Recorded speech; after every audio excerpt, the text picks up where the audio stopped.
தெய்வத்தின் குரல் முதல் பாகம். தெய்வத்தின் குரல் முதல் பாகம். அத்வைதம். சுவாமி எதற்கு? அத்வைத அமைதிக்கே. மிகவும் கிரமமாக நடந்து வரும் இந்த பிரபஞ்சத்தை சிருஷ்டித்து நடத்தி வருகிறவனான ஒரு கடவுள் இருந்தே ஆக வேண்டும் என்பது ஆஸ்திகர்களின் கட்சி. ஒரு காரியம் செய்தால் அதற்கு ஒரு விளைவு இருந்தே தீருகிறது. இவ்வாறு நம் காரியங்களை பார்த்து அதற்கு பலனை தருபவர் அந்த ஆண்டவனே என்று ஆஸ்திகர் சொல்கிறார்கள். இருந்தால் இருக்கட்டுமே, அவனிடம் எதற்காக பக்தி செலுத்த வேண்டும் என்று கேட்கலாம். நம்மை கேட்டுக்கொண்ட அவன் நம்மை படைத்தான். அவன் நம்மை படைத்தால் நமக்கு கஷ்டங்கள் தானே இருக்கிறது. அவனிடம் பக்தி எதற்கு என்று ஆட்சேபிக்கலாம். கஷ்டங்களை தீர்க்கவும் அவனால் முடியும். அதற்காக பக்தி செலுத்துங்கள் என்று ஆஸ்திகர் சொன்னால் மற்றவர்கள் அதையும் ஆட்சேபிக்கலாம். நாம் பிரார்த்தனை செய்தால்தான் அவன் கஷ்டத்தை போக்குவான் என்றால் உங்கள் சுவாமி நீங்கள் சொல்லுவது போல் கிருபா சமுத்திரமாக இல்லை என்றே அர்த்தம் எனலாம். இன்ன காரியத்துக்கு இன்ன விளைவு என்று அவன்தான் பலனை தருகிறான் என்கிறீர்கள். அப்படியானால் நம் பாபத்துக்கு அவனே தண்டனையாக கஷ்டத்தை தரும்போது அதை மாற்றும்படி நாம் பிரார்த்தனை செய்யலாமா என்றும் கேட்கலாம். மகானாகிய நீலகண்ட தீட்சிதர் தம்முடைய ஆனந்த சாகர சவத்தில் இதற்கு பதில் சொல்லுகிறார். அம்மா மீனாட்சி, உன்னிடம் எதையும் சொல்லவே வேண்டாம். சகலமும் தெரிந்தவள் நீ. ஆனாலும் உன்னிடம் கஷ்டங்களை வாய்விட்டு சொல்லாவிட்டால் மனம் புண்ணாகிறது. வாய்விட்டு சொல்லிவிட்டாலே தற்காலிகமாக ஒரு ஆறுதலாக தெம்பாக இருக்கிறது.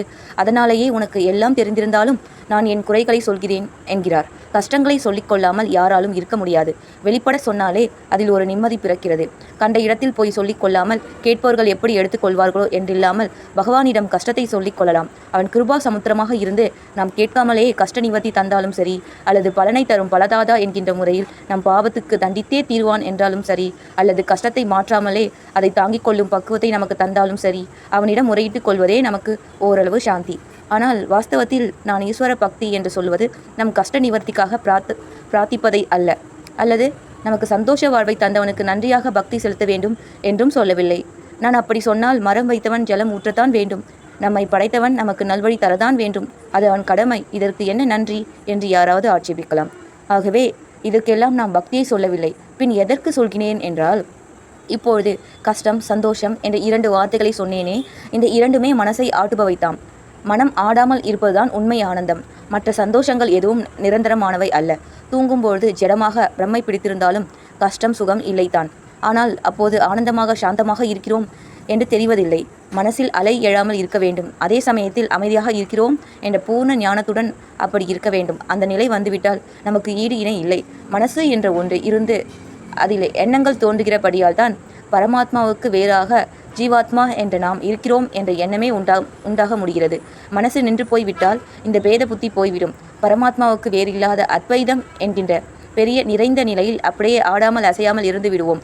சாந்தி அமைதி வேண்டும் என்றே நாம் மனசை நிறுத்தினாலும் அதன் பலன் அகண்டாகாரமான அத்வைத அனுபவமே ஆகிறது.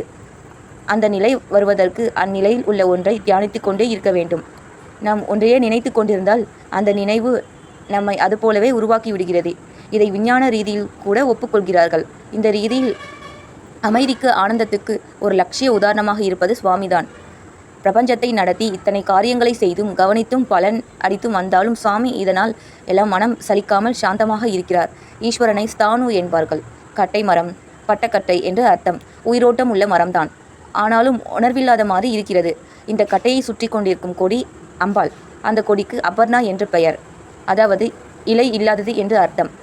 உயிரோட்டத்துடன் ஆனால் உணர்ச்சி கொந்தளிப்புகள் இல்லாத பராசக்தி என்ற கொடியானது உயிரோட்டம் இருந்தாலும் உணர்ச்சி இல்லாதது போல் இருக்கும். பரம்பொருளை சுற்றி கொண்டிருக்கிறாள். சுவாமி என்று நினைக்கும் போதே ஞானம் சாந்தம் என்ற இரண்டு பாவமும் நம் மனசில் வருகின்றன. எனவே சுவாமியை தியானம் செய்ய செய்ய இந்த ஞானம் சாந்தம் இந்த இரண்டும் நமக்கு நன்றாக சித்திக்கின்றன. இதற்கே சுவாமி வேண்டும், அவரது ஸ்மரணையான பக்தி வேண்டும் என்கிறேன். நாம் கஷ்ட நிவர்த்திக்காக சுவாமியிடம் போனாலும் சரி, அல்லது சௌக்கியமாக இருக்கிறோம் என்று நன்றி காட்ட போனாலும் சரி, அவரை நினைக்கிற பழக்கம் வலுக்க வலுக்க தானாகவே இந்த கஷ்டம் சௌக்கியம் ஆகியவற்றை பற்றிய நினைப்பிலிருந்து நம் மனம் விடுபடும். அவர் எப்படி நடத்துகிறாரோ அப்படி நடத்தி வைக்கட்டும் என்று பாரத்தை அவனிடமே தள்ளிவிட்டு விஸ்ராந்தியாக இருக்கிற மனோபாவம் உண்டாகும். ஏதோ ஒரு ஆனந்தமும் சாந்தமும் மனசில் படரத் தொடங்கும். இதுவே நம்மை அமர நிலையில் சேர்ப்பது. ஓயாமல் குறையுள்ள நாம் மாறாத நிறைவாக நிறைவதற்கு வழி செய்வது. ஆத்ம விசாரம், தியானம், யோகம் இதுக்களால் தான் நம் மனசை பட்ட கட்டை மாதிரி ஆக்கிக்கொண்டு நிறைந்த நிறைவாக இருக்க முடியும் என்பது உண்மை. பின்னே நான் இந்த சாதனைகளை சொல்லாமல் பக்தியை சொல்கிறேனே என்று கேட்கலாம். ஸ்ரீ ஆதிசங்கர பகவத் பாதால் ஒரு காரியம் ஒரு சிந்தனையும் இல்லாமல் அப்படிப்பட்ட நிலையில் பக்தி என்கின்ற மனசின் காரியம் கூட இல்லைதான். இருக்கிற நிலையைத்தான் மோட்சம் என்றார். நான் பக்தி பண்ணுங்கள் என்று சொல்கிறேனே என தோணலாம். ஆச்சாரியர்கள் கூற ஒரு இடத்தில் மோட்சத்துக்காக உபாயங்களில் பக்தியே பெரியதானது என்கிறாரே, அது எனக்கு சாதகமாக என்று பார்த்தால் அடுத்த வரியிலேயே அவர் பக்தி என்பதற்கு புது மாதிரி லட்சணம் கொடுத்து விடுகிறார். அதாவது நம் ஆத்மாவின் உண்மை நிலை என்ன என்று ஆராய்ந்து அதிலேயே ஆழ்ந்து கிடப்பதுதான் பக்தி என்கிறார். அவர் சொல்லுகிற இந்த பக்தி ஆத்ம விசாரமாக, தியானமாக, யோகமாகத்தான் இருக்கிறதே ஒழிய பொதுவாக நாம் சொல்கிற அர்த்தத்தில், சற்று முன்னே நான் சொன்ன அர்த்தத்தில், அதாவது நமக்கு புறம்பாக ஒரு சாமி இருப்பதாகவும் அவரிடம் நாம் சொல்லுகிற அன்பே பக்தி என்றும் சொல்லுகிற அர்த்தத்தில் பக்தியாக இல்லை. சரி, இந்த இடத்தில் ஆச்சாரியால் பக்தியை இப்படி வர்ணித்து இருந்தாலும் அவரே நம் மடங்களில் எல்லாம் விசித்தாரமாக சந்திரமௌலீஸ்வர பூஜையை வைத்திருக்கிறார்.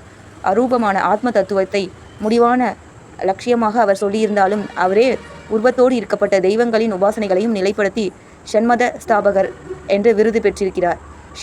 சேஸ்திரமாய் போய் அங்கங்கே உள்ள மூர்த்திகளில் சோஸ்திரம் பண்ணியிருக்கிறார். இதையெல்லாம் பார்த்தால் லோக ரீதியில் நாம் சொல்கிற பக்தியும் ஆச்சாரியர்கள் விசேஷமாக அங்கீகரித்த விஷயமே என்று தெரிகிறது. சாதாரணமாக ஞானம் ரொம்ப உசத்தி, ஆத்ம விசாரம், தியானம், யோகம் இதெல்லாம் உசத்தி.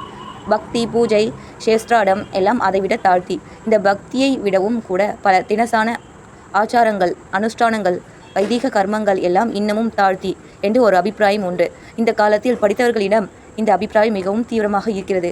கர்மாக்கள் எல்லாம் மூட நம்பிக்கை, பக்தி சமாச்சாரம் எல்லாம் வெறும் உணர்ச்சி, தியானம், யோகம், ஆத்ம விசாரம் இதுக்கள் தான் ஆத்ம சம்பந்தமானவை என்கிற பேச்சு இப்போது ஜாஸ்தி. ஆனால் ஆத்மஸ்வரூபத்திலேயே கரைந்து ஒரு காரியமும் ஒரு எண்ணமும் இல்லாமல் இருக்கிற அத்வைதத்தை நிலைநாட்டிட ஆச்சாரியால் ஞான மார்க்கத்தை சொன்னவர் தான் என்றாலும் அவர் மனசை வைத்துக்கொண்டு செய்கின்ற பக்தி காரிய ரூபமான வைதிக கர்மாஷ்டனங்கள் எல்லாவற்றையுமே அங்கீகரித்திருக்கிறார். ஏன் இப்படி செய்திருக்கிறார் என்றால், இந்த பிரபஞ்சத்தில் மாட்டிக்கொண்டிருக்கிற நாம் இத்தனை பேருக்கும் சித்தம் ஓயாமல் ஓடிக்கொண்டே தான் இருக்கிறது.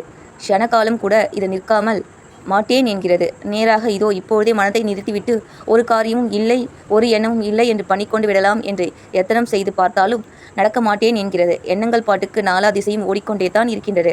நம்முடைய பாசங்கள், துவேஷங்கள், துக்கங்கள், பயங்கள், சந்தோஷங்கள் எல்லாம் மாறி மாறி வந்து மோதி அலைக்கழித்து கொண்டே தான் இருக்கின்றன.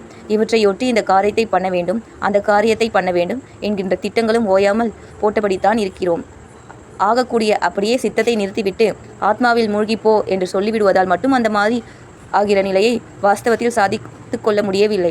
இந்த மாதிரி சித்தத்தை நிறுத்த முடியாமல் இருப்பதற்கு காரணம் என்ன? நம்முடைய பூர்வ கர்மாதான்.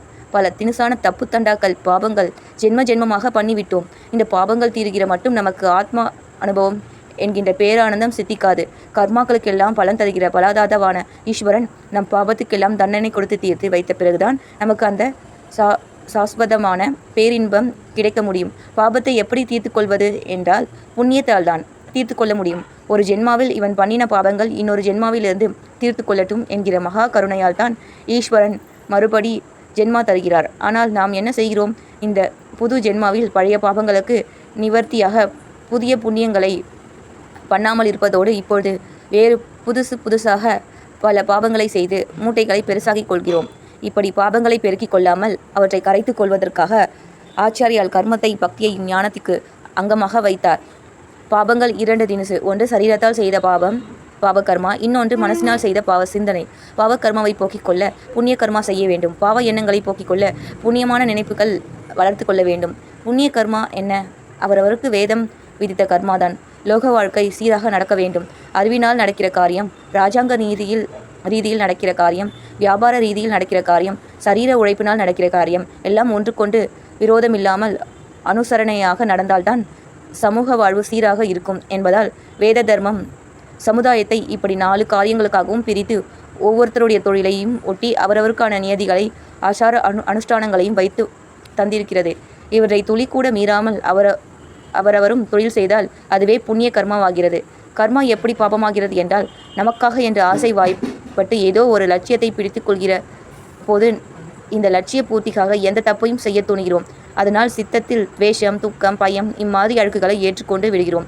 இப்படி நாம ஒரு லட்சியத்துக்கு ஆசைப்படாமல் வேதம் சொல்கிறபடி என்று கர்மா செய்ய ஆரம்பித்துவிட்டால் பேராசையின் அரிப்பு இல்லை, போட்டி இல்லை. அதனால் வருகிற துவேஷம், துக்கம் இத்தியாதி இல்லை. சமுதாயம் முழுக்க ஷர்ம ஜனங்களும் அதற்கு மேலே சமஸ்திர பிரபஞ்சமே நன்றாக இருக்கத்தான் வேதம் இப்படி கர்மாக்களை பிரித்து கொடுத்திருக்கிறது. என்பதை புரிந்து கொண்டு சொந்த லாபத்தை பெரிதாக நினைக்காமல், அதாவது பலனை கருதாமல் லோகக்ஷேமத்தையே நினைத்து இப்படி கர்மாக்களை பண்ணுகிற போது அவையெல்லாம் புண்ணிய கர்மாக்களாக நமக்கு உள்ளுர நம்மை செய்கின்றன. வெளியில் லோக வாழ்க்கையில் அவை சமூகம் முழுவதற்கும் நன்மை உண்டாக்குவதற்கோடு உள்ளே நம்முடைய பாப கர்மாக்களையும் கழுவி தீர்க்கின்றன.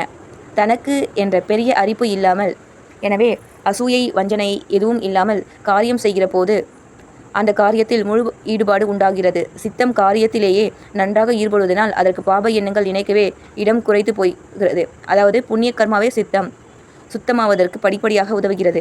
காரியமும் எண்ணமும் நெருங்கின சம்பந்தமா உள்ளவை.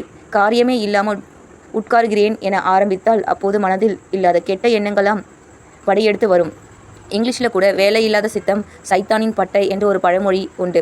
ஆகவே தான் சித்தம் என்று அத்வைத ஞானம் சித்திக்க வேண்டுமானால் அதற்கு முன் அந்த சித்தம் சுத்தப்பட வேண்டும். ஆரம்பத்தில் கர்மாக்களையே இந்த சித்த சுத்திக்கு வழி பண்ண முடியும் என்பதால் தான் ஆச்சாரியால் வேத கர்மாக்களை நிலைநாட்டினார். பாப சிந்தனைகளை போக்கிற புண்ணிய சிந்தனை தான் பரோபகாரம், சேவ மனப்பான்மை, தியாகம் எல்லாம் பொதுவாக அன்பு என்று சொல்லலாம். இந்த அன்பை சகல ஜீவ ஜட பிரபஞ்சத்துக்கு மூலமாக பரமாத்மாவிடம் திருப்பி விடுவதுதான் பக்தி. நமக்கு அந்த பரமாத்மாவே ஆதாரம் ஆகையால் அதனிடம் மனசை திருப்ப பழகினால் சுலபமாக அது அங்கே ஈடுபட்டு நிற்கிறது. பாப சிந்தனையே இல்லாமல் போய் ஏற்கனவே ஜென்மாந்திரங்களாக ஏற்பட்டு கொண்டிருந்த பாப வாசனைகளும் பகவத் ஸ்மரத்தனையால் கரைந்து மனசானது பரமாத்மா ஒன்றையே கெட்டியாக பிடித்து கொள்கிற ஐக்காக்கிரிய நிலை லபிக்கிறது. மனசு அடியோடு இல்லாமல் போவதற்கு முந்தையபடி இப்படி ஒன்றை மட்டும் மனசால் பிடித்து கொள்வதுதான். 1000 கோடி வழிகளில் பாய்ந்து கொண்டிருந்த மனசு கடைசியில் இப்படி ஒன்றையே பிடித்து கொண்டு அப்புறம் அதிலேயே தோய்த்து கரைந்து போய்விட்டால் முடிந்த முடிவில் சாஸ்வத பேரானந்தமான ஆத்மா ஒன்று தான் நிற்கும்.